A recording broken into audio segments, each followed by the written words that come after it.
گزشتہ سبق میں آپ حضرات کے سامنے قرآن کریم کی تفسیر کے مآخذ بیان کیے گئے تھے کہ اللہ جل شانہ کی اس کلام کی تفسیر کرنے کے لیے ہمارے پاس کیا چیز بطور مآخذ کے ہے۔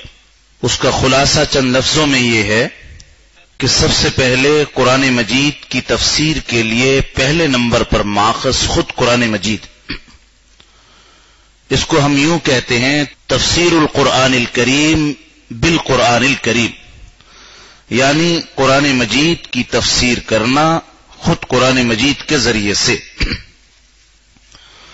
دوسرا ماخذ تفسیر القرآن الکریم بالسنہ، یعنی قرآن مجید کی تفسیر کرنا احادیث مبارکہ کے ذریعے، رسول اللہ صلی اللہ علیہ وسلم کی سنت کے ذریعے۔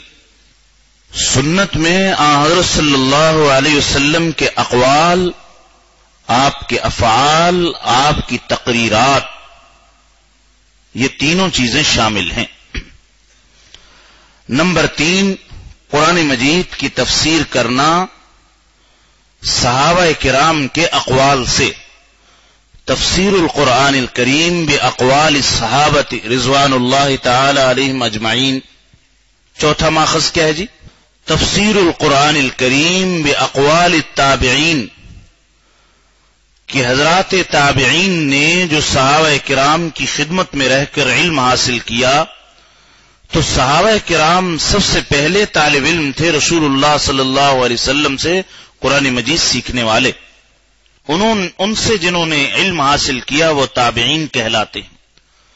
پانچواں ماخذ تفسیر القرآن الکریم بکلام العرب، بلغت العرب، اور چھٹا ماخذ تفسیر القرآن الکریم بالعقل السلیم۔ ان سب کی حدود اور شرائط آپ کے سامنے پرچے میں بھی موجود ہیں۔ آج کے درس میں آپ حضرات کے سامنے اس کے متضاد پہلو کو ذکر کیا جائے گا۔ تفسیر قرآن کے ناقابل اعتبار ماخذ، وہ ماخذ جن پہ ہم اعتبار نہیں کر سکتے، اس کے ذریعے سے تفسیر قرآن کرنا، تفسیر قرآن بیان کرنا درست نہیں۔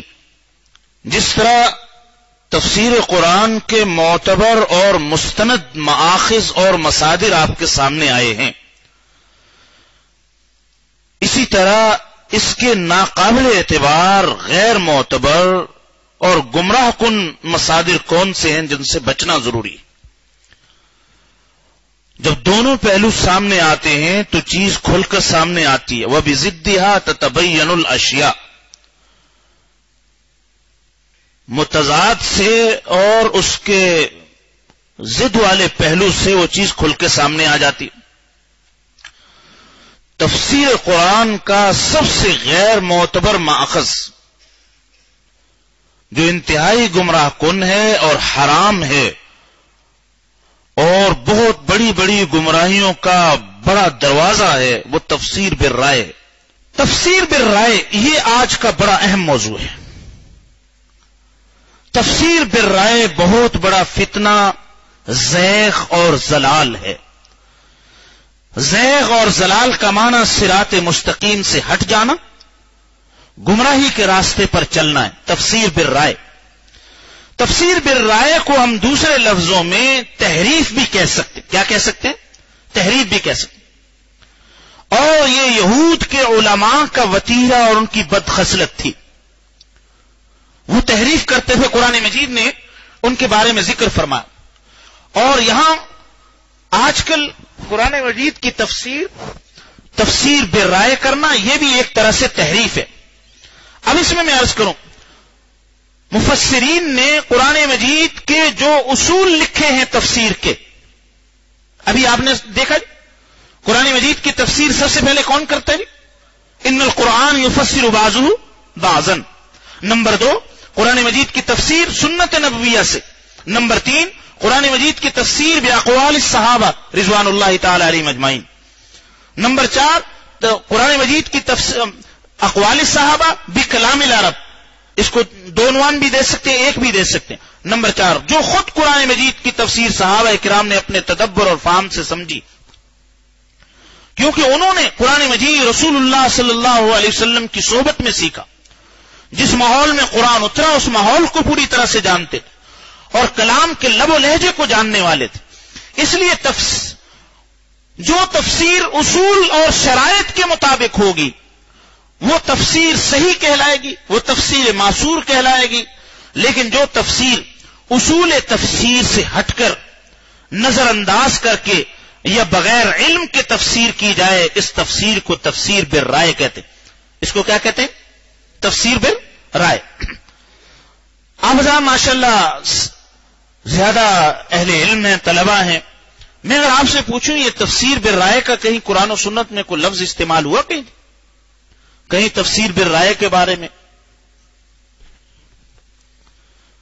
بھئی ذرا ہمارے جو پیچھے ساتھی ہیں کسی کے ذہن میں کوئی آ جائے بات، بھئی تفسیر بالرائے، یا ہم نے اپنی طرف سے یہاں علماء نے ان لوگوں کو قرآن مجید کے بارے میں اصلاح کے لیے یا ان کو قرآن سے جیسے یہ کہتے جی اجارہ داری قائم کرنے کے لیے انہوں نے کوئی لفظ اپنی طرف سے ایجاد کر لیا تاکہ اور لوگ قرآن نہ پڑھیں. تفسیر بالرائے کا کہیں لفظ استعمال ہوا بھائی؟ جی پہلے مولانا سے پوچھ لیں کیونکہ قرآن میں فرما رہے ہیں. جی ماشاءاللہ. ان الذین یلحدون فی آیاتنا لا یخفون علینا. یہ جو قرآن مجید کی آیات میں الحاد کا راستہ اختیار کرتے یہ ہم پر چھپے ہوئے نہیں ہیں. اللہ تعالیٰ ارشاد فرما یہ ہم پر چھپے ہوئے. قرآن مجید میں الحاد کا راستہ، اس میں تفسیر بالرائے بھی داخل ہے. نمبر 2، آپ مولانا فرما رہے تھے جی من قال فی القرآن برائیہ، من قال فی القرآن برائیہ، اپنی رائے سے جس نے قرآن کا مطلب بیان کیا. تو بہرحال یہ تفسیر بالرائے کا لفظ خود احادیث میں یہ استعمال کیا گیا. چنانچہ رسول اللہ صلی اللہ علیہ وسلم نے ارشاد فرمایا، ترمذی، ابو داؤد اور نسائی کی روایت ہے، من تکلم فی القرآن بغیر علم فلیتبوأ مقعدہ من النار. جو شخص علم کے بغیر قرآن مجید کے بارے میں کچھ کہتا ہے بغیر علم کے، اس علم سے مراد کیا جی؟ بغیر اصول صحیحہ کی پیروی کے. اگر اس نے اپنے ذہن سے اپنے رائے سے قرآن مجید کا کوئی مطلب بیان کیا ہے تو اسے چاہیے کہ وہ اپنا ٹھکانہ دوزخ میں بنا لے.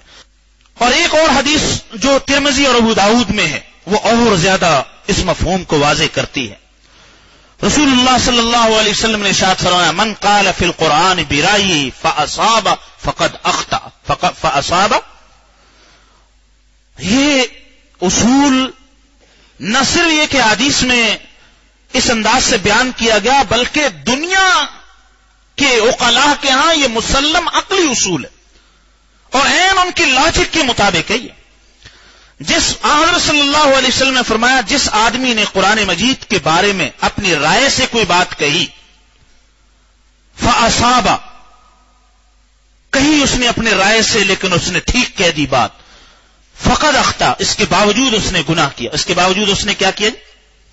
یعنی یہ نہیں دیکھا جائے گا کہ اس نے قرآن کریم کا مطلب صحیح بتایا ہے یا نہیں بتایا، دیکھا یہ جائے گا اس نے راستہ صحیح اختیار کیا ہے یا نہیں کیا.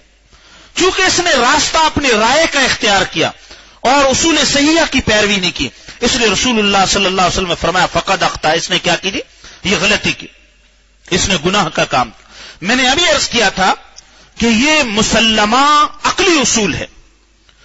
دنیا میں آپ دیکھ لیجئے جی، دنیا کے کسی فیلڈ میں بھی جس وہ فن کی لائن ہو اس کے ماہرین کی بات کو حرف آخر سمجھا جاتا ہے. ایسے ہے نا جی. اگر کوئی میڈیکل لائن ہو تو جو ڈاکٹر حضرات کہیں گے وہ رائے ان کی بات معتبر ہوگی. اگر قانون کی لائن ہو تو قانون کے ماہرین کی رائے معتبر ہوتی ہے. اگر کوئی عطائی ڈاکٹر اپنا کلینک بنا کے کسی جگہ بیٹھ جائے اور مریضوں کا علاج شروع کر دے جیسے گاؤں گوٹھوں میں ہوتا ہے اور اس سے مریض ٹھیک بھی ہونا شروع ہو جائے، مثلا کسی کو ٹیکہ لگا رہے ہیں، کسی کو بوتل لگا رہے ہیں، انجیکشن لگا رہے ہیں، دوائیاں دے رہے ہیں اور وہ ٹھیک ہو رہے ہیں، تو بتائیے دنیا کا قانون ان کو علاج معالجے کی اجازت دیتا ہے جی؟ بتائیے جی. دنیا کا کوئی قانون بھی ان کو علاج معالجے کی اجازت نہیں دے بلکہ قانونی طور پر اس کو جرم قرار دیتا ہے. اور وہ اپنے اگر آگے اس کے مقابلے میں یہ دلیل پیش کرے، صاحب میں نے اتنے لوگوں کا علاج کیا، ان کا بخار اتر گیا، میں نے تو کورونا کا بھی علاج کیا وہ بھی ٹھیک ہو گئے، ٹھیک ہے، اور میں نے کتنے لوگوں کا علاج کیا، کتنوں کی سرجری کی، کتنوں کو ڈرپ لگائی، طاقتور ہو گئے، تو دنیا کا کوئی قانون بھی اس کو اجازت نہیں دے گا، حالانکہ اس نے علاج کیا ہے، فاصاب علاج میں وہ ٹھیک نکلا ہے، لیکن اس کے باوجود اجازت نہیں، قانونی طور پر اس کو کیا سمجھا جاتا ہے؟ جرم سمجھا جاتا، اس کو یہ اجازت نہیں، اس کا یہ منصب نہیں کہ وہ اپنی مرضی سے علاج کرے۔ اس کے برعکس اگر کوئی مستند ڈاکٹر ہے، کوالیفائڈ یعنی مستند ادارے سے فارغ التحصیل ہے، اور اس نے ڈاکٹروں کی صحبت میں رہ کر عملی مشق کی جس کو ہاؤس جاب کہتے ہیں، اس کے بعد وہ اگر علاج کرتا ہے تو اگر اس کے علاج میں غلطی بھی ہو جائے، مریض کو نقصان بھی پہنچے، تب بھی دنیا کا کوئی قانون اس کو اپنی گرفت میں نہیں لیتا، اس کو اجازت دی جاتی ہے کہ اس کی یہ لائن ہے، اس کی غلطی بھی معاف، اور پہلے والے شخص کی غلطی تو کیا، اس کا صحیح علاج معالجہ کرنا بھی قابل گرفت، اس کی خوبی قابل گرفت، اور اس کی غلطی قابل انعام۔ اس کی غلطی کیا جی؟ اگر کسی ڈاکٹر سے اس نے اپنے طور پر اس نے علاج میں کوتاہی نہیں کی، لیکن سمجھنے میں غلطی ہو گئی، کوئی مریض اگر اس کو نقصان ہو جاتا ہے یا فوت ہو جاتا ہے تو کوئی قانون اس کو گرفت میں نہیں لیتا، اور نہ ہی اس کی تنخواہ روکی جاتی، نہ اس کی سیلری روکی جاتی، نہ اس کی مراعات ختم کی جاتی۔ یہی حال ہے اگر کوئی شخص اپنی رائے سے قرآن مجید میں اپنی عقلی گھوڑے دوڑائے، مطلب بیان کرے، وہ ٹھیک بھی کرے گا، اللہ اور اس کے رسول کے ہاں مجرم ہے، اس نے اصول صحیحہ، اس نے استناد کو چھوڑ دیا، اس نے رسول اللہ صلی اللہ علیہ وسلم اور صحابہ کرام کے راستے کو چھوڑا ہے۔ اور اس کے برعکس وہ مجتہد جس میں اجتہاد کی شرائط پائی جاتی، اگر وہ اجتہاد کی شرائط اس میں اور اجتہاد کرتا ہے، اجتہاد میں اگر وہ ثواب کو پہنچ جائے فلہ اجران، اور اگر وہ خطا کر لے فلہ اجر واحد، اس کے باوجود اس کو ثواب ملتا ہے، اس کے باوجود اس کو کیا ملتا ہے؟ ثواب ملتا ہے۔ مجتہد کی خطا بھی ثواب سے خالی نہیں، اور غیر مجتہد کا ثواب بھی خطا سے خالی نہیں، غیر مجتہد کا ثواب بھی، سمجھ میں آئے گی بات؟ یہ دونوں باتیں قرآن و سنت سے سب۔ تفسیر بالرائے کے بارے میں حضرت سیدنا ابو بکر صدیق رضی اللہ عنہ فرمایا، ای ارض تقلنی و ای سماء تظلنی اذا قلت فی القرآن ما لا اعلم۔ اگر میں قرآن مجید میں بغیر علم کے کوئی بات کہوں، پھر کون سی زمین ایسی جو میرا بوجھ اٹھائے گی، اور کون سا آسمان ہے جو میرے اوپر سایہ کرے؟ یعنی مجھے زمین و آسمان پھر پناہ نہ دے اگر میں قرآن مجید کے بارے میں اپنی رائے سے کوئی لفظ بولوں۔ دور حاضر میں ہمارے زمانے میں عربی زبان کی معمولی عربی زبان بلکہ اردو ترجمے پڑھ کر قرآن مجید کے مطالب بیان کرنے کو اہل سمجھتے ہیں، اور اصول تفسیر قرآن کے خلاف اپنی طرف سے جدت ترازی کو فخر محسوس کرتے ہیں، اور اس کا نام انہوں نے اسلام کی خدمت رکھا۔ کیا رکھا جی؟ اسلام کی خدمت۔ یہ تفسیر بالرائے کا راستہ۔ صحابہ کرام اور تابعین کرام میں تفسیر کے بارے میں بڑی احتیاط تھی۔ حضرت عبداللہ بن عمر رضی اللہ تعالیٰ فرماتے ہیں، میں نے مدینہ طیبہ کے فقہاء کو دیکھا کہ یہ حضرات قرآن کی تفسیر کرنے کو بڑا اہم اور ضروری کام سمجھتے تھے۔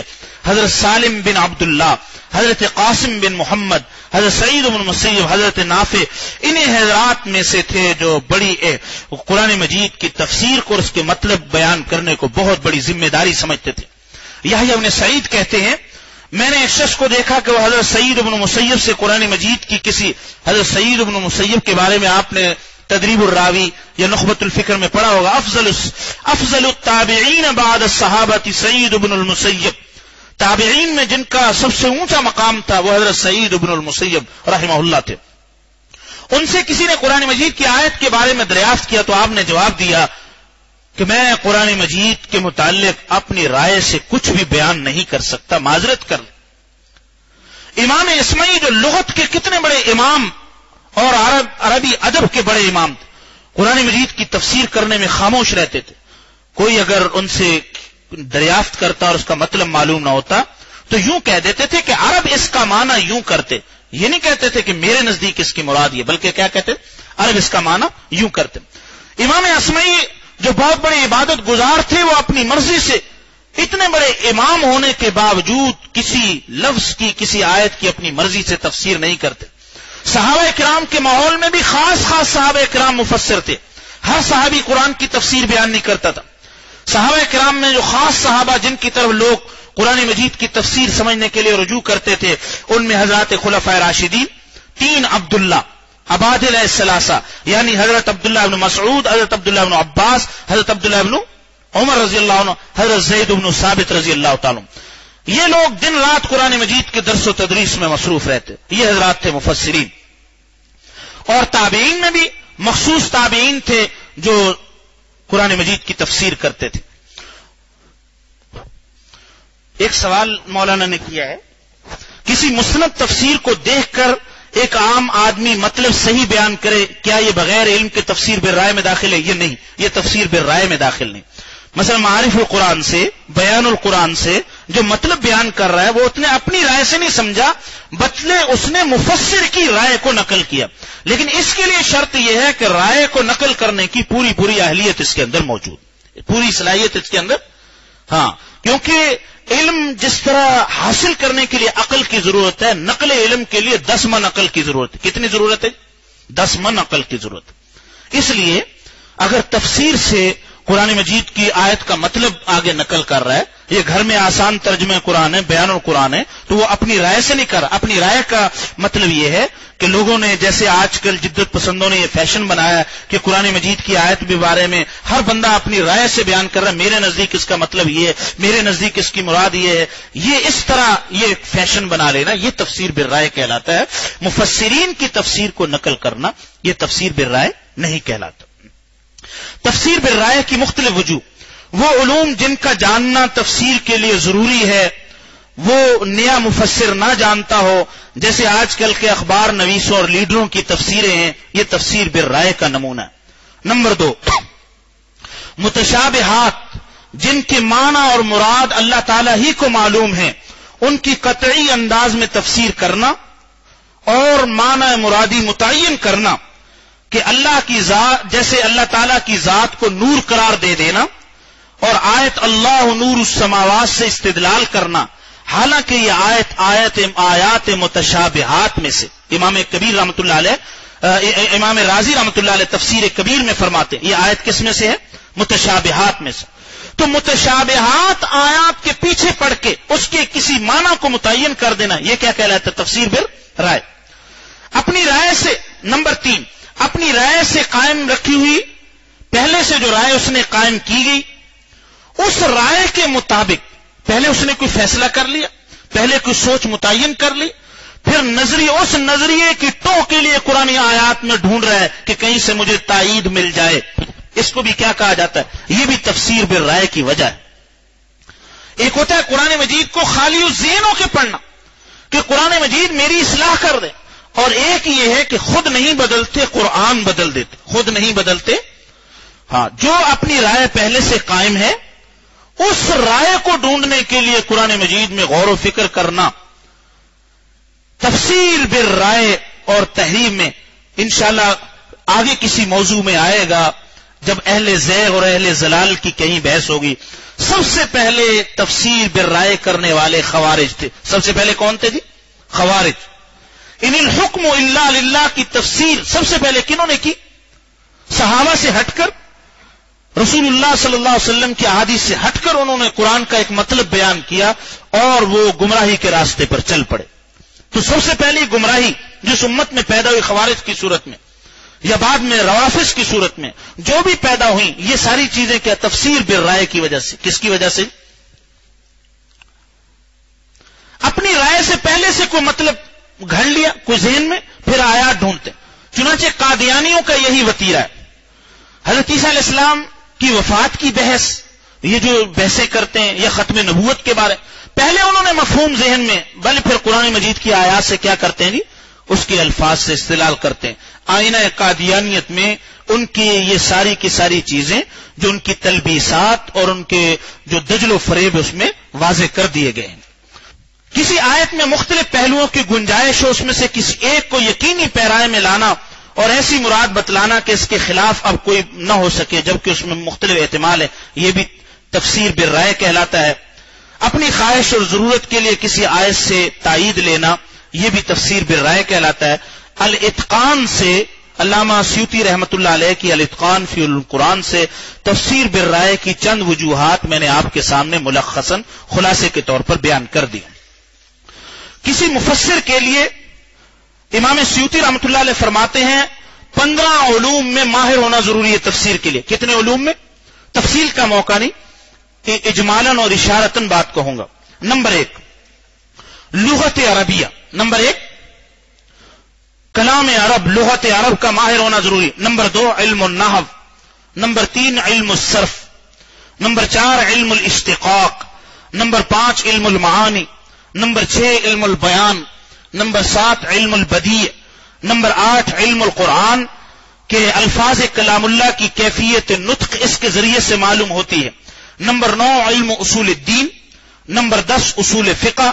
نمبر 11 علم اسباب النزول. نمبر 12 علم الناسخ والمنسوخ. نمبر 13 علم الفقہ.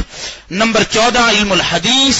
نمبر 15 علم الموہبت. علم الموہبت سے مراد وہ صحیح ذوق اور باطنی نور جو کلام الہی کے رموز اور اسرار سمجھنے میں مدد دیتا. وہ کیا جی؟ علم الموہبت، اللہ سبحانہ و تعالیٰ کی طرف سے عطا ہونے والا علم اور وہ نور جس کے ذریعے سے اس کو قرآنی اسرار اور رموز سمجھنے میں مدد ملتی ہے. تو یہ قرآن مجید کے بارے میں 15 علوم ہیں جن کا جاننا کیا جی؟ ضروری ہے. خلاصہ یہ ہے کہ قرآن و سنت کے، قرآن کریم کے ان معتبر 6 مآخذ کو چھوڑ کر محض اپنی رائے سے تفسیر کرنا، اپنی سمجھ اور سوچ اور اپنے خیال سے، یہ تفسیر بالرائے کہلاتا ہے جو حرام ہے. تفسیر بالرائے کرنے والے کا ٹھکانہ دوزخ ہے. تفسیر بالرائے کرنے والا اگر اتفاقاً بھی کوئی بات صحیح کہہ دے اور صحیح مطلب بیان کر دے تب بھی جرم ہے. جیسے کہ اناڑی اور عطائی حکیم اور عطائی ڈاکٹر کسی کا علاج کرے اور اتفاق سے ٹھیک بھی ہو جائے تب بھی دنیا کے ہر قانون میں جرم ہے. تو تفسیر بالرائے دراصل ایک قسم کی تحریف ہے اور تحریف کے دروازے کھولنے والی باب الالحاد، الحاد کا دروازہ ہے. اس وقت جو گمراہیاں پھیلی ہوئی ہیں، جو قرآن کریم کے نام پر پھیلائی جا رہی ہیں، اس کی بڑی وجہ یہ تفسیر بالرائے ہے. آج کے اس درس میں اس کے علاوہ 2 اور مآخذ کا بیان کیا جائے گا تفصیل سے. تفسیر قرآن مجید کا ایک ناقابل اعتبار ماخذ اسرائیلی روایات ہیں. نمبر 2 صوفیہ کرام کی تفاسیر. اب اس کی تفصیلات کیا ہیں یہ آپ کے سامنے بیان کی جائیں گی. سب سے پہلے ناقابل اعتبار ماخذ میں اسرائیلی روایات. اسرائیلیات یا اسرائیلی روایات سے مراد وہ روایات ہیں جو یہودیوں عیسائیوں سے ہم تک پہنچی ہیں. ان میں سے بعض تو براہ راست بائبل سے، ان کی کتابیں، ان کے مقالات تالمود یا مشنا یا ان کے شروع جو ان کی کتابیں وہاں سے لی گئی ہیں، اور بعض اہل کتاب سے سینہ در سینہ منتقل ہوتی ہوئی آئی اور آگے مسلمانوں میں پھیل گئی. عرب کے یہود و نصارہ میں وہ تفاسیر جو یہود و نصارہ کی تھی وہ مشہور ہو گئی. یہ تو آپ حضرات کے علم میں ہے کہ اللہ سبحانہ و تعالیٰ نے حضرت صلی اللہ علیہ وسلم کو جس قوم میں مبعوث فرمایا اس کو امیین کہا جاتا. هو الذی بعث فی الامیین رسولا. یہ پڑھے لکھے نہیں تھے. امیین کے زمانے میں اہل کتاب یعنی یہود و نصارہ یہ تعلیم یافتہ سمجھے جاتے تھے. جب بھی کوئی علم کا مسئلہ ہوتا، کسی چیز کے متعلق سوال کرنا ہوتا تو جاہلین عرب اہل کتاب کی طرف رجوع کرتے. تو ان کے ہاں جو پھر چیزیں مشہور ہوتی وہ ان سے سیکھتے، آگے پھیل جاتی. امام ابن کثیر رحمۃ اللہ علیہ نے اسرائیلی روایات کی 3 قسمیں بیان کی اور ہر ایک کا حکم الگ الگ ہے. پہلی قسم کی وہ روایات جن کی تصدیق قرآن و سنت کے دوسرے خارجی دلائل سے ہو چکی ہے. ہیں اسرائیلی روایات، لیکن قرآن کریم نے دوسرے دلائل نے بھی ان کی تصدیق کر دی ہے کہ یہ باتیں صحیح ہیں. مثال کے طور پر فرعون کا غرق ہونا، حضرت سیدنا موسیٰ علیہ السلام کا جادوگروں سے مقابلہ کرنا، آپ کا کوہ طور پر جانا، یہ روایات اسرائیلی روایات میں موجود تھی. قرآن نے بھی ان کی تصدیق کی ہے. قرآن کریم یا صحیح احادیث نے ان کی تصدیق کر دی ہے. یہ روایات اسرائیلی روایات معتبر ہیں. کس وجہ سے معتبر ہیں جی؟ کیونکہ دوسرے خارجی دلائل قرآن مجید نے اور احادیث صحیحہ نے ان کی تصدیق کر دی. دوسری قسم کی اسرائیلی روایات وہ ہیں جن کا جھوٹا ہونا خارجی دلائل سے ثابت ہو چکا. قرآن و سنت نے احادیث صحیحہ نے بتا دیا کہ یہ چیزیں جھوٹی ہیں. تو ایسی اسرائیلی روایات ان کا بیان کرنا ناجائز، وہ باتیں قطعاً باطل اور غلط. مثلا اسرائیلی روایات میں آتا ہے، ایک کہانی یہ بیان کی گئی، حضرت سیدنا سلیمان علیہ السلام آخر عمر میں نعوذ باللہ بت پرستی میں مبتلا ہو گئے.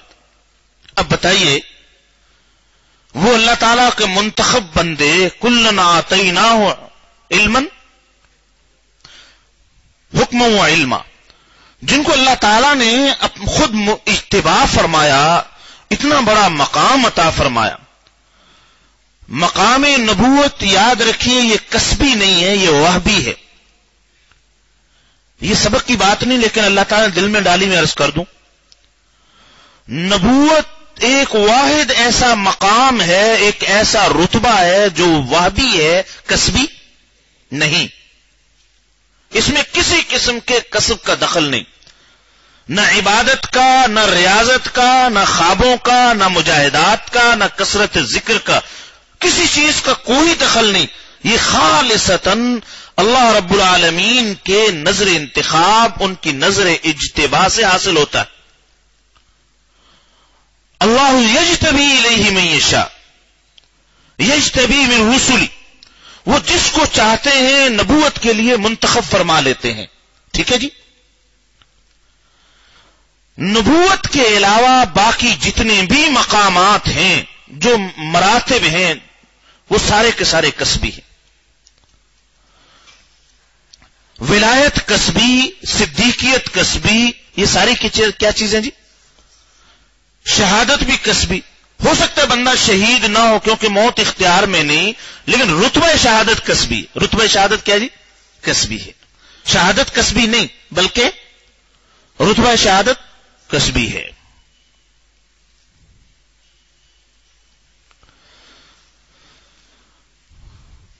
ایک بات اور ذہن میں رکھیے، جب موقع آئے گا قرآن کریم کی آیات میں پھر کھول کر عرض کروں گا کہ نبوت کا محل دل اور قلب ہوتا ہے، دماغ نہیں ہوتا. کیا جی؟ نبوت کا محل کیا ہے؟ دل ہے، قلب، دماغ نہیں. مرزا قادیانی ملعون نے جو خرافات بکی اور نبوت کا جھوٹا دعویٰ کیا اور دجل و فریب کا دعویٰ کیا، اس نے جو باتیں ظاہر کی وہ اس کے دماغ کے امراض کے نتیجے میں تھی. کیا تھی بلا؟ انبیاء علیہ السلام کو جو اللہ تعالیٰ نبوت عطا فرماتے ہیں، نبوت کا محل کیا ہے جی؟ قلب ہے، دماغ نہیں. میں تفصیل بعد میں کروں گا، ابھی میں صرف اشارتاً کر رہا ہوں، موضوع نہیں ہے. اتنی بات عرض کر دوں، قلب کا مطلب یہ ہے کہ انبیاء علیہ السلام، احادیث میں رسول اللہ صلی اللہ علیہ وسلم خود فرمایا کہ مجھے جب نیند آتی ہے میری آنکھیں سوتی ہیں، دماغ سوتا ہے، دل نہیں سوتا. دل جاگ رہا ہوتا ہے. عین اس حالت میں بھی انبیاء علیہ السلام کا قلب بیدار ہوتا ہے. چونکہ بات ہے باریک اور بات ہمارے موضوع سے ہٹ کر ہے، میں نے جو کسب اور اس کی بات موہبت کی بتانی تھی، تفصیل انشاءاللہ اگلے موقع جب وہ آیات ختم نبوت کی جب آئیں گی تو دجل و فریب کو تو واضح کرنا ذمہ دار اس وقت انشاءاللہ آپ تسامح فرمائیں گے. چلو جی، سامحنا یا شیخ.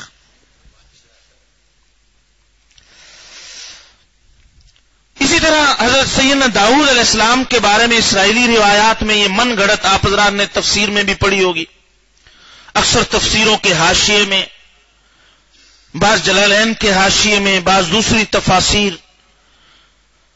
کہ حضرت سیدنا داؤد علیہ السلام کے بارے میں کہ آپ علیہ السلام معاذ اللہ تعالی اپنے سبا سالار اوریا کی بیوی پر فریفتہ ہو گئے تھے، نعوذ باللہ من ذالک۔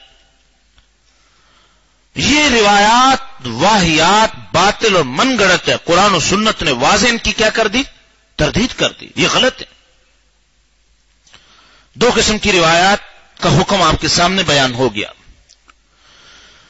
تیسری قسم کی اسرائیلی روایات وہ ہیں جن کے بارے میں خارجی دلائل سے یہ بات ثابت نہ ہو کہ یہ سچی ہیں، نہ یہ ثابت ہو کہ یہ جھوٹی ہیں۔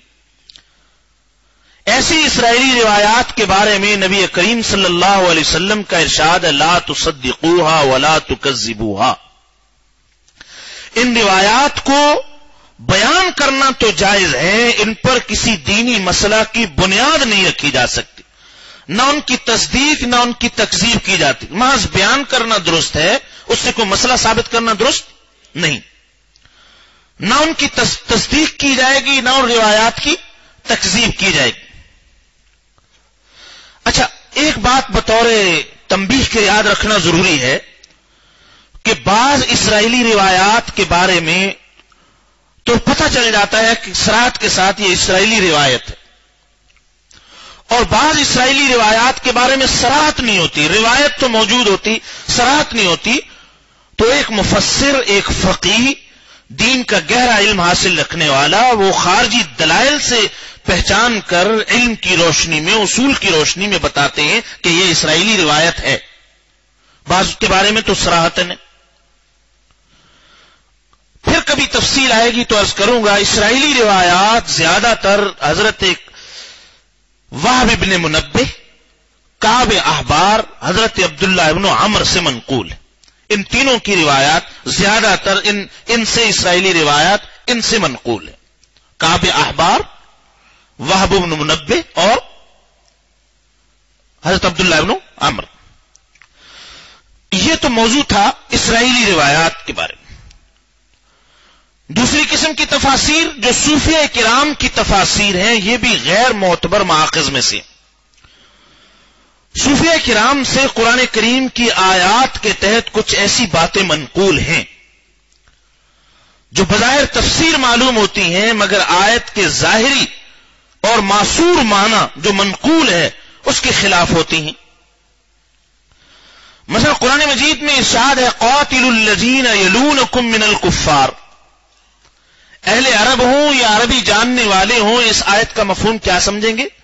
قاتل الذین یلونکم من الکفار، قتال کرو ان کافروں سے جو تم سے متصل ہیں، ان سے قتال کرو۔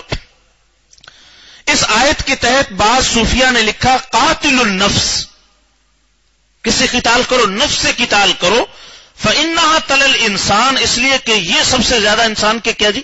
قریب ہے۔ اس قسم کے جملوں کو بعض حضرات نے قرآن کریم کی تفسیر سمجھ لیا، حالانکہ یہ تفسیر نہیں۔ صوفیہ کرام کا یہ مقصد ہرگز نہیں ہوتا کہ قرآن مجید کی اصل مراد یہ ہے۔ جو مفہوم ظاہری الفاظ سے سمجھ میں آ رہا ہے وہ تفسیر نہیں، وہ ان کی مراد نہیں، یعنی اس کا وہ انکار کر رہے ہوں، اور جو مفہوم انہوں نے اس سے سمجھا ہے اس کو کہیں یہی تفسیر ہے۔ حضرات صوفیہ، حضرات محققین، ان کے نزدیک ہرگز یہ مراد نہیں ہوتا، بلکہ وہ قرآن مجید کے ظاہری مفہوم کو جو اصل ماخذ سے پوری طرح ثابت ہوتا ہے اس پر پوری طرح ایمان رکھتے ہیں، اس کا انکار نہیں کرتے، اس بات کا اعتراف کرتے ہیں کہ قرآن کریم کی اصل تفسیر وہی ہے جو اس کے ظاہر سے سمجھ میں آ رہی، جو حضرات معتبر مآخذ سے منقول ہے۔ لیکن ساتھ ہی وہ ان وجدانی استنباط جو اپنے وجدان سے، اپنے تفکر اور تدبر سے جو انہیں استنباط کیا، اور اس آیت کی تلاوت کے وقت جو ان کے دل پر وارد ہوا، انہوں نے اس کے بارے میں قطعاً یہ نہیں کہا کہ یہ قرآن کی اصل تفسیر اور ظاہری معنی مراد نہیں، بلکہ ان کا مقصد یہ ہے، جیسے اسی مثال میں حضرات صوفیہ محققین، ان کا مقصد یہ مقصد نہیں کہ اس آیت میں کفار کے مقابلے میں جہاد اور قتال کا حکم ہی نہیں، اس کا کسی نے بھی انکار نہیں کیا، بلکہ ان کا مقصد یہ ہے کہ کفار سے جہاد اور قتال کرنا اس آیت کا اصلی تقاضا ہے، لیکن اسی آیت سے وجدانی طور پر انسان یہ بھی سوچتا ہے کہ سب سے قریبی نافرمان، سب سے جو قریبی اس کا جو دشمن ہے جو اس کو نافرمانیوں پہ ابھارتا ہے وہ اس کا نفس ہے، لہذا جب کفار سے جہاد ہے تو ساتھ ساتھ نفس سے بھی جہاد ہم کریں گے۔ اس کا انکار نہیں کیا، اس سے دوسرا ایک اور دشمن بھی سمجھ لیا، اس کے لیے بھی چوکس ہو گئے۔ اچھا، جب وہ نفس کے ساتھ جہاد کریں گے تو نفس کے ساتھ جہاد سے کفار کے ساتھ جہاد کے لیے بھی ہمت کیا دی، کیونکہ نفس تو روکے گا نہیں، کتب علیکم القتال وهو کرہ لکم، نفس تو کہے گا میاں ادھر تلوار ادھر شہادت پیچھے بیوی بچے، یہ سارے مسئلے مسائل نفس روکے گا نا۔ لیکن جو نفس کے ساتھ مجاہدے کا عادی ہوگا، جو مجاہد ہوگا، وہ کفار کے سامنے قتال کے لیے بھی ڈٹ کر کھڑا ہو جائے گا۔ تو انہوں نے اس اعتبار سے کہ بھئی اس کی مخالفت بھی کرو، یہ بھی ہمارا دشمن ہے، لیکن اس تفسیر کا انکار نہیں کیا۔ حضرت امام آلوسی نے، سید محمود بغدادی نے روح المعانی میں اس قسم کے استنباطات کثرت سے صوفیہ کے نقل کیے اور ساتھ یہ بھی فرمایا۔ اب میں علامہ آلوسی رحمہ اللہ کی کلام کو نقل کر رہا ہوں۔ وَأَمَّا كَلَامُ السَّادَةِ الصُّوفِيَّةِ فِي الْقُرْآنِ فَهُوَ مِن بَابِ الْإِشَارَاتِ إِلَى دَقَائِقَ تَنْكَشِفُ عَلَى أَرْبَابِ السُّلُوكِ وَيُمْكِنُ التَّطْبِيقُ بَيْنَهَا وَبَيْنَ الظَّوَاهِرِ الْمُرَادَةِ وذلك من كمال الإيمان ومحض العرفان لا إنهم اعتقدوا أن الظاهر غير مراد أصلا وإنما المراد الباطن فقط إذ ذاك اعتقاد الباطنية الملاحدة توصلوا به إلى نفي الشريعة بالكلية۔ مطلب یہ ہے کہ قرآن کریم میں سادات صوفیہ سے، حضرات مشائخ سے جو کلام منقول ہے وہ در حقیقت ان دقیق امور کی طرف اشارے ہوتے ہیں جو ارباب سلوک پر منکشف ہوتے ہیں۔ میں پہلے ترجمہ کر لوں پھر ایک اور بات عرض کروں۔ ان اشارات میں اور قرآن کریم کے ظاہری مفہوم میں جو حقیقتاً مراد ہوتا ہے تطبیق ممکن ہے۔ صوفیہ کا یہ اعتقاد نہیں ہوتا کہ ظاہری مفہوم مراد نہیں اور باطنی مفہوم مراد ہے، ظاہری نہیں بلکہ باطنی مراد ہے، اس لیے کہ یہ تو باطنی ملحدوں کا اعتقاد ہے۔ ایک فرقہ باطنیہ گزرا تھا، اس کی تھوڑی آگے تفصیل آئے گی، ان کا اعتقاد تھا، انہوں نے ظاہری شریعت کو بالکل انہوں نے اس کی نفی کر دی۔ ہمارے علامہ آلوسی فرماتے ہمارے صوفیہ کرام کا اس اعتقاد سے کوئی واسطہ نہیں۔ حضرت علامہ آلوسی رحمۃ اللہ علیہ سلسلہ نقش بندیہ کے بڑے شیخ تھے، علامہ شامی رحمۃ اللہ علیہ بھی اور حضرت علامہ آلوسی رحمۃ اللہ علیہ، یہ دونوں کس کے تھے سلسلہ، اور ان کا سلسلہ سند حضرت شاہ غلام علی نقشبندی جو خلیفہ تھے حضرت مجدد الفسانی ان سے ملتا ہے۔ تو انہوں نے جو فیض باطن حاصل کیا ان بڑے ائمہ نے ہندوستان سے حاصل کیا۔ تو بہرحال یہ تو تاریخ کا پہلو ہے۔ ان صوفیہ کرام کے اقوال کے بارے میں 4 باتوں کا خیال رکھنا ضروری ہے۔ کتنے اصول ہیں جی اس کے بارے میں؟ 4۔ نمبر 1، ان اقوال کو قرآن مجید کی تفسیر قرار نہ دیا جائے۔ میں یہاں ایک بات عرض کر دوں جو ابھی بھول گیا، آپ بیان القرآن کا اگر مطالعہ کرتے ہیں تو بیان القرآن میں جگہ جگہ حضرت حکیم الامت رحمہ اللہ نے مسائل السلوک نقل فرمائے۔ وہ جو مسائل مستنبط فرمائے ہیں وہ وہی باب اشارات سے ہیں۔ تفسیر تو اوپر ہے، تفسیر بیان القرآن بین القوسین وہ تفسیر ہے، اور اس سے جو اشارات ملے ان اشارات سے اس تفسیر کا کوئی انکار نہیں، نہ اس سے حاصل ہونے والی کسی تعلیم پر کوئی کسی قسم کا اس پر کوئی وار ہوتا ہے وہ تعلیم ختم ہوتی، بلکہ اشارات سے جو مزید استنباط ہوئے وہ مسائل السلوک میں حضرت نے نقل فرمائے. تو صوفیہ کرام کی تفسیر کے بارے میں ان باتوں کو ان اصول کا خیال رکھنا ضروری. نمبر 1، ان اقوال کو تفسیر قرار نہ دیا جائے بلکہ یہ اعتقاد رکھا جائے کہ قرآن مجید کی اصلی مراد وہی ہے جو تفسیر کے اصل ماخذ سے سمجھ میں آتی ہے. یہ اقوال محض وجدانی استنباط کی حیثیت رکھتے ہیں، لہذا اگر ان اقوال کو قرآن مجید کی تفسیر سمجھ لیا جائے تو یہ گمراہی ہے. یہ کیا جی؟ یہ گمراہی. امام عبد الرحمن سلمی نے ایک کتاب حقائق تفسیر کے نام سے لکھی. انہوں نے اس قسم کے اقوال اس میں نقل فرمائے.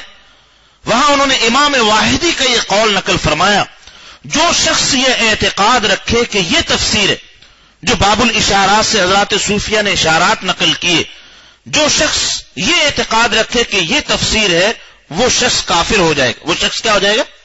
کیونکہ وہ مراد ربانی نہیں، وہ مراد تفسیر اور چیز. نمبر، یہ بات علامہ سیوطی رحمۃ اللہ علیہ نے الاتقان فی علوم القرآن میں نقل فرمائے، وہاں سے انہوں نے یہ بات ذکر کی. نمبر 2، حضرات صوفیہ کے اقوال میں صرف ان اقوال کو درست سمجھا جاتا ہے، انہی اقوال کو درست سمجھا جا سکتا ہے جن سے قرآن کریم کی کسی آیت کے ظاہری مفہوم یا شریعت کے کسی مسلمہ اصول کی نفی نہ ہوتی ہو. اگر ان وجدانیات کے پردے میں دین کے مسلم اصول و قواعد کی خلاف ورزی کی جانے لگے تو یہ صریح الحاد ہے. یہ کیا جی؟ الحاد، کفر الحاد. 2 شرائط آپ کے سامنے آئی، میں یہاں عرض کر دوں. اگر ہم اپنے ذرا ملک پاکستان میں باہر گمراہیوں کی طرف جو ایسے جعلی صوفیوں نے پھیلائی ہیں ان کی باتوں کو اگر ہم نوٹ کریں، انہوں نے کیا کیا اس کے ذریعے سے ایجاد کیا. دیکھیے جی، کہنے لگے اللہ تعالیٰ نے قرآن میں کہا اقیم الصلاۃ. قرآن میں کیا کہا جی؟ اور صلاۃ کا معنی تو ہے دعا کرنا. تو اصل مقصود کیا جی بھلا؟ اصل مقصود دعا ہے، نماز نہیں. یا ایک جگہ فرمایا اقیم الصلاۃ لذکری، نماز قائم کرو تاکہ میری یاد تمہارے دلوں میں پیوست ہو جائے. تو مقصود کیا ہے؟ ذکر. لہذا نماز کی ضرورت نہیں. مقصود کیا جی؟ مقصود ذکر ہے، مقصود دعا کرنا ہے. اب بتائیے، انہوں نے جب یہ اس کا معنی نماز کا مراد لیا تو حضرت صلی اللہ علیہ وسلم کی ساری زندگی کی نمازیں، صحابہ کی نمازیں، آپ کے اقوال، متواتر اقوال، ان ساری چیزوں کو شریعت کے اس مقدس ہار کو اتار کر انہوں نے پھینک دی اور الحاد کا وہ راستہ اختیار کیا جس کا دور دور سے رسول اللہ صلی اللہ علیہ وسلم کی سنت سے، صحابہ سے کوئی تعلق.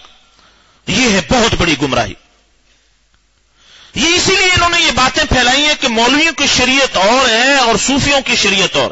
یہ کھانے پینے کا دھندا چلانے کے لیے. کس لیے بھلا؟ یہ حضرت حکیم الامت رحمہ اللہ نقل فرمایا، نعوذ باللہ بعض جعلی صوفیوں کی یہ بات نقل فرمائی کہ اللہ تعالیٰ جب معراج پر گئے، اللہ تعالیٰ نے جب رسول اللہ صلی اللہ علیہ وسلم کو معراج پر بلایا، رسول اللہ صلی اللہ علیہ وسلم معراج پر گئے تو جب اللہ تعالیٰ سے کلام ہو رہی تھی تو جتنے صوفی ہیں، جعلی صوفی، یہ قریب قریب بیٹھے ہوئے تھے اور مولوی سارے پیچھے تھے. تو اللہ تعالیٰ نے تو کہا تھا بھنگ بھوزا، نعوذ باللہ من ذالک. کیا کہا تھا؟ بھنگ بھوزا. اور مولویوں نے سمجھ لیا نماز روزہ. مولویوں نے کیا سمجھ لیا؟ نماز روزہ. لگے ہوئے نمازوں پہ، لگے ہوئے روزے رکھنے پہ. لو جی، ان کو نہیں ملے گا اللہ. اللہ کس سے ملے گا؟ یہ بھنگ بھوزا سے. نعوذ باللہ من ذالک. اس سے بڑا کوئی کفر، اس سے بڑی کوئی الحاد کی بات ہو سکتی؟ یہ ہے یہ ان کے یہ دھندے کیوں چلاتے ہیں؟ یہ سب سے پہلا یہ وار کرتے کہ مولویوں سے، علماء سے دور رہنا، کہیں ایسا نہ ہو کہ ان کو خبر ہو جائے اور ہمارے اس جال سے جو ہم نے شکار پکڑنے کے لیے پھینکے ہو کہیں نکل نہ جائے. ٹھیک ہے جی، وہ جال کس لیے بھلا؟ مال کے لیے. جال کس لیے؟ مال کے لیے. اس سے ان کو سروکار. ایک جگہ حضرت حکیم الامت رحمہ اللہ کس واس کے لیے تشریف لے گئے. وہ کوئی بڑا آستانہ کو دربار تھا اور وہاں گدی نشینوں نے، جو پیروں کے وہ بیٹے تھے، انہوں نے بہت فساد اور گمراہی پھیلائی ہوئی تھی. اب حضرت حکیم الامت مجدد الملت کا واز ہے. اب اگر صاف اور سیدھی بات فرمائیں تو وہ ایسی مخالفت کریں گے، اگر انہوں نے اپنے مریدوں کو اشارہ ابرو بھی کر دیا وہ زندگی بھر کسی عالم، کسی مجدد، کسی مفتی کے قریب نہیں آئیں گے، کیونکہ ان کے لیے تو سب کچھ کیا ہوتا ہے بلا، کیونکہ اتنا برین واش کر دیا، اتنا دماغ میں دھو دیتے ہیں کہ وہ چپ ہی نکال دیتے ہیں جو سمجھنے والی ہوتی ہے نا، اندر ایک چپ ہوتی چھوٹی سی جس سے سمجھا جاتا ہے بھی حق کیا باطل کیا، وہ چپ نکال دیتے، کھرچ کے صاف ہو جاتی۔ چنانچہ ہر صحیح ہر غلط جو کچھ فرمایا سچ فرمایا، سچ کے علاوہ حضرت نے کچھ نہیں فرمایا۔ یہ ان کے اندر وہ ان کا جو اصل ڈیٹا ہوتا ہے نا، جو فطرت اسلام والا، وہ ڈیلیٹ کر کے یہ ڈیٹا اس پر کیا کر دیتے ہیں، لوڈ کر دیتے ہیں۔ اب حضرت تھے کہ اگر میں نے واز کیا، یہ اگر انہوں نے اشارہ کوئی بات ہی نہیں سنے گا، تو حضرت نے حکمت، اس کو کہتے ہیں حکمت کے دامن کو تھام۔ حضرت نے فرمایا وہاں واز کے دوران، ارے بھائی لوگوں، ان کو متوجہ فرمایا، یہ بزرگوں کی اولاد ہیں، اللہ والے ہیں، اللہ والوں کی اولادیں ہیں، ان کو ہدیے دیا کرو۔ کیا دیا کرو؟ خوب ہدیے دیا کرو، اناج ہے، گندم میں دیسی گھی ہے، شہد ہے، بکرے، ہدیے ان کو خوب دیا کرو، لیکن ان کو مسئلے مسائل کے لیے تکلیف نہ دیا کرو۔ مسئلے مسائل کے لیے، مسئلے مسائل ہم سے پوچھا کریں، ہم اس زحمت کو برداشت کرنے کے لیے یہ تکلیف ہم کریں گے۔ ان بزرگوں کی اولادوں کو کیوں ان کو تکلیف دیتے ہو مسئلے مسائل کے؟ یہ بیچارے کہاں دیکھیں مسائل، کہاں یہ پڑھے تو نہیں ہے، تو ان کو کیا کرو جی، ان کو وہی دو جو ان کی محبوب ہے، ان کی محبوبہ ان کے پاس پہنچا دو۔ محبوبہ کیا ان کی؟ مال، محبوب دنیا، محبوب ہدیے، محبوب تحفے دے دو، ان کو خوب دو، خوب نچھاور کرو، اس سے وہ اچھا ایسے خوش ہوئے۔ پھر حضرت نے جو بیان فرمایا، کیونکہ ان کا مقصود، یہ لڑائی وہیں سے ہوتی ہے جب بندہ کسی کی محبوبہ کی طرف میلی آنکھ سے دیکھے، ٹھیک ہے جی، وہاں جھگڑا شروع ہو جاتا۔ اب اس کسی کی محبوبہ مال ہے، کسی کی جاہ ہے، جس سے بھی خطرہ محسوس ہو جائے، یہ نظر دوڑا رہا ہے، اس سے کیا ہو جاتا ہے، غیرت جوش میں آتی، کیا آتی، اور جنگ شروع ہو جاتی۔ تو دو جی، جو ان کی محبوبہ ان کو دے دو، خوب دو ان کو، ٹھیک ہے نا جی، لیکن ان کو مسئلے مسائل کے لیے تکلیف نہ دو۔ میں یہ عرض کر رہا ہوں، یہ چیزیں، یہ باطنی الہاد، یہ جعلی صوفیوں نے پھیلائے، اور اس کی وجہ سے جو فتنہ و فساد اور جو گمراہیوں کے دروازے ہیں، ایسے ایسے پڑھے لکھے سمجھدار نعوذ باللہ واضح طور پر شرک میں ان کے سامنے سجدوں میں پڑے ہوئے ہیں، ان کو حاجت روا، ان سے مشکلات کو حل کروا رہے ہیں، ایسے ایسے بدعات اور خرافات میں الامان الحفیظ اس کا بیان نہیں کیا۔ یہی ہے بد باطن جو کہتے ہیں پردہ دل کا ہوتا ہے۔ پردہ کس کا ہوتا ہے؟ اپنے اندر کی شہوت نفس کو بجھانے کے لیے کہ میاں ایسا نہ ہو کہ اپنی بیوی اپنی بہو کو مجھ سے پردہ کرانے لگے، پہلے بتا دوں آنکھوں میں کچھ نہیں رکھا، اصل کس میں ہے جی؟ دل میں، اور بے پردگی کا دروازہ کھول دی۔ بہرحال ایسے جعلی صوفیہ، یہ جو کلام بیان ہو رہا ہے، ہمارے محققین صوفیہ مشائخ وہ ان چیزوں سے قطعاً دور تھے، اور وہ شریعت مطہرہ کے ایک ایک مسئلے اور ایک ایک حکم پر عمل کرنے والے تھے۔ تیسرا اصول ہے جی حضرات صوفیہ کی تفاسیر کے بارے میں، یہ اس قسم کے وجدانیات صرف اس وقت معتبر ہو سکتے ہیں جب وہ قرآن کریم کی تحریف کی حد تک نہ پہنچتے ہوں۔ اگر قرآن مجید کے الفاظ کو توڑ موڑ کر کوئی بات کہی، قرآن کی آیت من ذا الذی یشفع، من ذا الذی، من ذا الذی اس میں موصول یشفع، اس کے تحت یوں لکھی کہ من اور ذلہ اصل میں یہ صیغہ ہے ذلہ یذل سے، ذلہ، اور ذی یشفع، یہ کیا جی، ذی کو کیا کر دیا اس سے، جیسے پڑھا نا لفظ لام ادھر لگا دیا اور ذی الگ کر دیا، اللہ ذی کا دونوں الگ الگ کر دی، من ذلہ ذی یشفع، اور ذی سے مراد نفس ہے، مطلب یہ من ذلہ ذی یشفع، من ذلہ ذی، جو اپنے نفس کو ذلیل کرے گا، یشفع وہ شفا پا جائے گا، وہ کیا پا جائے گا، شفا پا جائے گا۔ یہ اس کا انہوں نے تفسیر کی۔ اصل کیا ہے، من ذا الذی یشفع، کون ہے جو اللہ کے سامنے سفارش کر سکے؟ ہے کسی میں مجال اور ہمت اس کی اجازت کے بغیر جو زبان سفارش ہلا سکے؟ عظمت الہی کا بیان ہے. کیا تفسیر کی جی؟ ذلہ سے مراد ذلیل کرنا اور ذی سے مراد نفس. من ذلہ ذی، جس نے نفس کو ذلیل کیا. یشفع بھی نہیں، یشفع، شفا پا جائے گا. دیکھیے جی یہ ہے تفسیر. ایسی تفسیر الہاد کھلم کھلا کفر ہے. نمبر 4، قدیم زمانے میں ملحدوں کا الہاد کا معنی یہ ہوتا ہے کہ ظاہری طور پر تو قرآن و سنت کا نام لے، الفاظ کا اصطلاحات استعمال کرے، لیکن لباس شریعت میں مفہوم وہ داخل کرے جس کا قرآن و سنت میں، صحابہ میں، اسلاف میں دور دور تک تصور نہ ہو. لباس کون سا استعمال کرے؟ یہی، لیکن اس کے اندر مفہوم کون سا داخل کرے؟ اپنے نفس کا مفہوم داخل کرے. یہ الہاد کہلاتا. جیسے یہ جو قادیانی گروہ ہے، انہوں نے جو کفر اختیار کیا، خاتم النبیین کا لفظ مانتے ہیں، استعمال کرتے ہیں، لیکن اس کے اندر مفہوم انہوں نے وہ داخل کیا جو نہ قرآن پاک کی مراد، نہ حدیث متواترہ کی مراد، نہ اسلاف امت میں کسی نے آج تک یہ قول اختیار کیا. انہوں نے اپنا مفہوم اس کے اندر داخل کر. یہ کیا کہلاتا ہے جی؟ یہ الہاد ہے، کفر الہاد.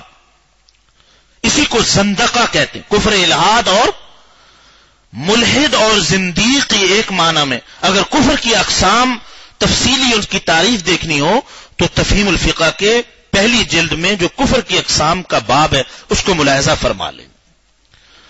تو قدیم زمانے میں ملحدوں کا ایک فرقہ باطنیہ گزرا ہے.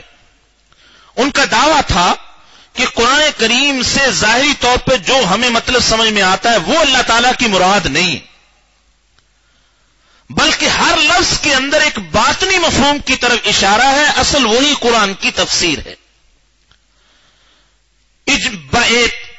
اجماع امت سے ایسا اعتقاد رکھنا کفر اور الہاد ہے.